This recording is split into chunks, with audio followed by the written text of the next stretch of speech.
I grabbed the cheapest boards I could find and turned them into 3 vintage toy cars inspired by classics. At the end, my 1-year-old son is going to pick his favorite. No pressure, kid. This could define your whole childhood. Also, you can get the exact files that I used to create these vehicles for free. More on that in a minute. But picture this: old pickups, cool sports cars, and classic Jeeps. There's just something about vintage rides that never gets old. The nostalgia hits hard every time I see one. As I was preparing for this project, I went down a rabbit hole and ended up on a vintage vehicle auction site and almost placed a bid. But let's be real, my wife would have killed me. Owning a true classic would be amazing. Maybe someday. When I think about old vintage vehicles, one thing pops into my head first: Ford trucks. Tough, rugged workhorses. So we'll call this first toy car the Workhorse. To get started, I imported a reference photo into Vectric, my go-to CAD CAM software. Then I traced only what mattered: the roofline, the hood, the bed. I kept it simple, capturing the silhouette, but I also had to think about functionality. I wanted my sons to be able to push these across the floor, so I made sure to build in space for the axles. Once I had the outline, I checked that all the vectors were closed. And with that, the first truck design was ready. This one's the foundation, simple and clean. Coming up, I'll show you how to set up any vehicle the same way. But right now, I'm excited to get this one cut. Since these are going to be painted, I wanted a material that's easy to find and cost effective. At first, I thought construction grade 2x4s would work, but I found out quickly it tears out badly and just doesn't machine well for detailed CNC work. So instead, I grabbed some pine 1x4 boards from Lowe's. I glued 2 together to make my own high quality 2x4 blanks. That straighter, tighter grain makes a big difference when you're cutting details. For work holding, I used my personal favorite, wood screws. I love using screws because I know the material isn't going to go anywhere during the cut. I just leave about 1 inch of extra material on each end. That way there's plenty of space between the bit and the screw.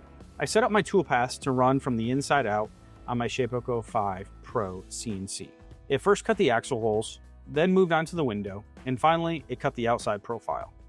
All 3 were profile toolpaths, with just a few small tweaks in the setup. I ran them all with the same 1/4 inch upcut bit. Because the stock was so thick, I needed a bit with a long cutting capacity. I picked up a 4-inch bit that had a 2-inch flute length. That let me cut all the way through without bottoming out or crashing the collet into the material. And here is a key point. If you're cutting pine at this depth, make sure to use an upcut bit. The upcut action pulls chips up and out of the cut. It also keeps the wood from burning, especially on the axle holes. Trust me, I learned the hard way what happens with a downcut. One trick that made a huge difference in my surface finish was leaving 0.03 inches of material and then coming back and running a separate finishing pass in the opposite direction at full depth. That cleanup pass gave me a noticeably smoother finish right off the machine. Next up, I cut the wheels. These came out of a single layer of the same pine I used for the body. For this step, I switched to a standard length downcut bit. I didn't need the reach, so a shorter bit made more sense. And here's a good rule of thumb: always use the shortest bit you can. It reduces deflection and gives you a cleaner cut. All the parts came out looking good. I sanded everything smooth. One of the wheels did get a little tear out when I was sanding, but it wasn't a big deal. A drop of CA glue and a quick shot of activator fixed it in less than 30 seconds. I'll go more in depth on finishing when we build the next vintage classic. For this truck's color, I went with a cool blue. I slid the axle through the body and glued the wheels in place. And just like that, the Workhorse is finished. The American sports car. The top 2 have to be the Ford Mustang and the Chevy Corvette. As a kid, I would notice every one that drove by. These cars are status symbols, head-turning, and fast. There's something intriguing about fast cars, especially as a kid. My son always wants to go fast. That's why I'm calling this one the Speedster. I decided to go with this Corvette as my inspiration because of its sleek and noticeable design lines. I adjusted the roofline, stretched the hood a bit, and tightened the curves. I kept the details implied instead of exact. After double checking the vectors and setting up toolpaths, I generated the G-code and it is ready to cut. I used the same long upcut bit and ran the project. Same recipe and hit start. Which do you like more so far, the workhorse or the speedster?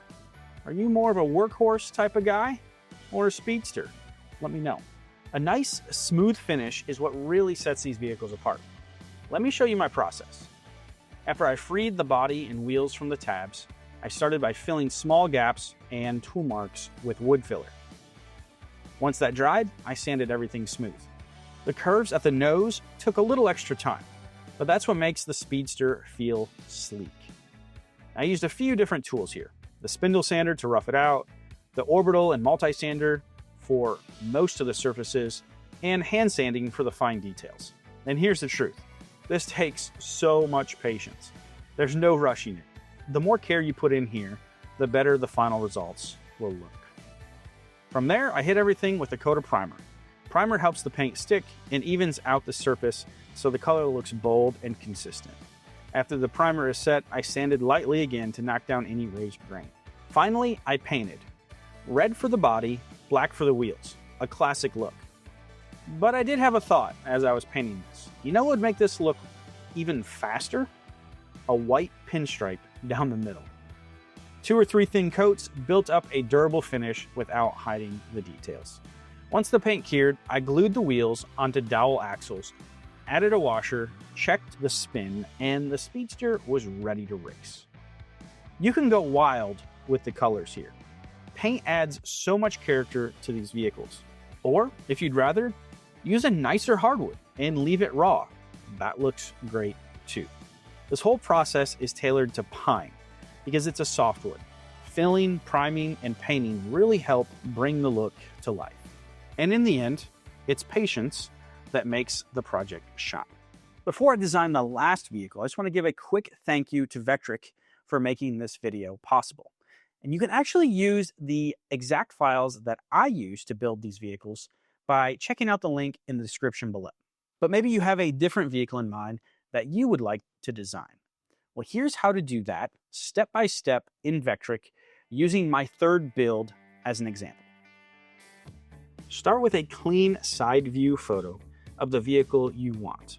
Select Import Bitmap to import it into Vectric. And you will see that it automatically scaled to the size of your material setup.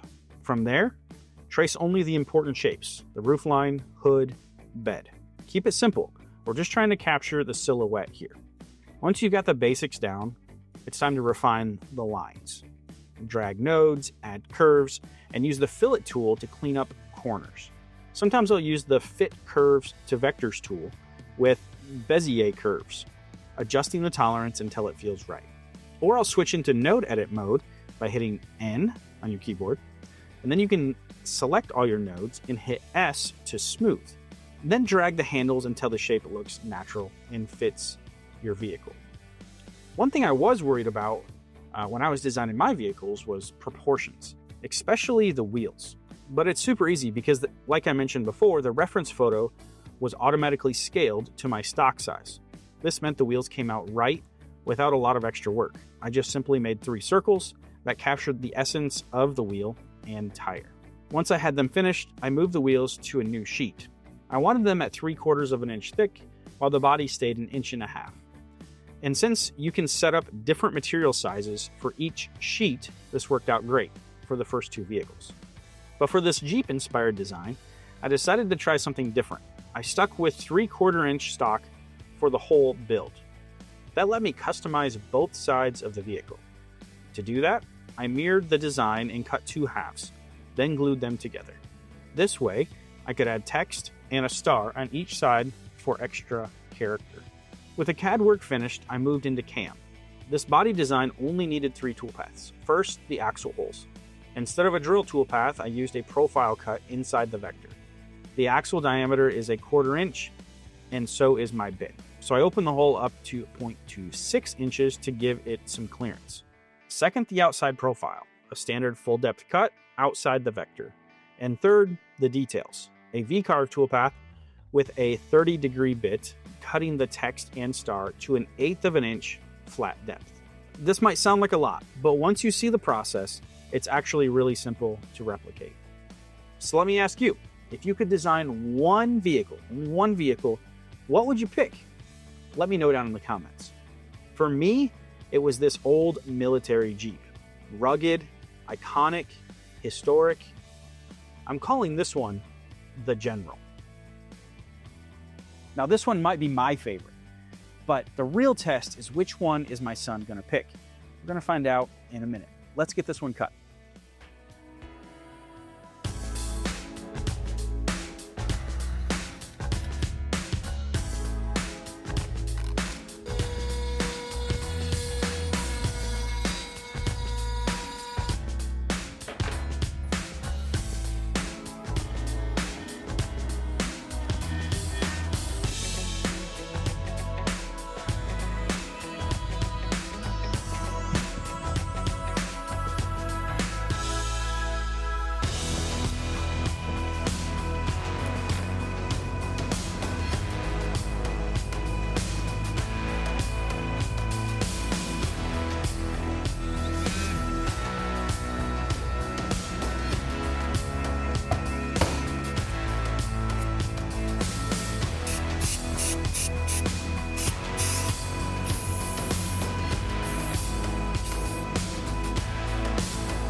Now for the fun part. I lined them all up and let my son decide. He looked them over like a judge at a car show. Which one is he going to pick? After a moment, he grabbed his favorite. And that's today's winner. And it makes sense. It fits his personality. Remember, if you want these exact designs, grab the free files below. Make one, make 10, even sell them. They're yours. If you create your own, tag me. I want to see what you built. If you want to see another cool CNC project that you can make on your CNC this weekend, click right here to watch that video.